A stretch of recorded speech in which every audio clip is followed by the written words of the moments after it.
हेल' लोगोफोर गुड इभिनिं दासो सफैदों आङो न'आव स्कुलाव थांदोंमोन गथ'फोरनि रिजाल्ट नायदोंमोन आङो दा नोंसोरनो जोंनि फरायसाफोरनि रिजाल्टखौ दिन्थिनि बिसिबां मार्क्स लानो हादों गासै जोंनि स्कुलाव सा 21 जना मेट्रिक फाइनाल लिरदोंमोन बिनिनो सानैया डिस्टिंक्सन मारिनो हादों ओमफ्राय सा 8 फार्स्ट डिभिजन जानो हादों सा 9 सेकेन्ड डिभिजन जानो हादों ओमफ्राय सा 3 थार्ड डिभिजन जानो हादों ओमफ्राय सासेया फेल बिनिनो आङो माखासेफोरनि मार्क्सखौ आं दिन्थिनि फार्स्ट डिभिजन थांनायफोरनिखौ डिस्टिंक्सन लानायफोरनिखौ गेरेमसा औवारी बियो मोनदों एमआइएल आव 91 इंलिशआव 73 मेथ्सआव 94 जेनेरेल साइन्सआव 93 ससियेल साइन्सआव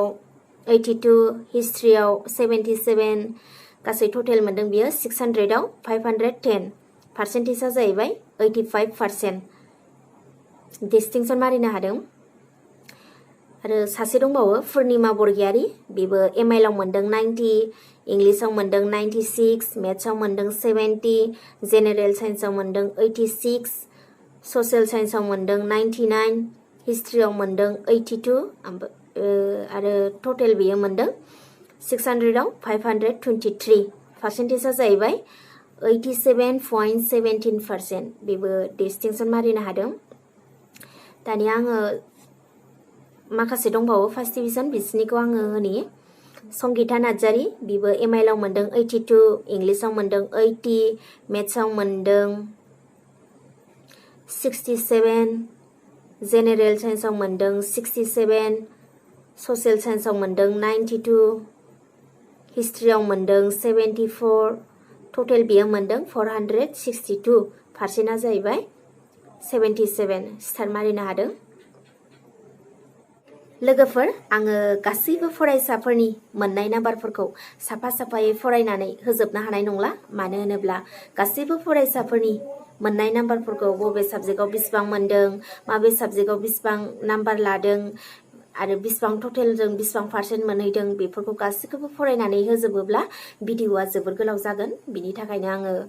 गासिबनिखौबो फरायनानै होला आङो बिसोर साथामनिखौल' होबाय आरो नोंथांमोनहा नायथारनो गोसो दङब्ला आङो प्रग्रेस रिपर्टखौ होगोन नोंसोरो नायनानै लानो हागोन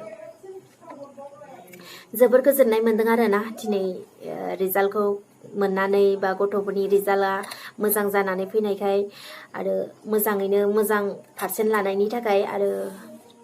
जोबोद मोजां रिजाल्ट खालामनायनि थाखाय सासे फेलनि थाखाय एसे गोसोआ दुखु मोनबाय थेवब्लाबो आसा खालामनाय थाबाय उननि फरिखा फैफिननायफोराव मोजाङैनो पास जालांफिनगोन होननानै बेखिनियानो लोगोफोर बाय बाय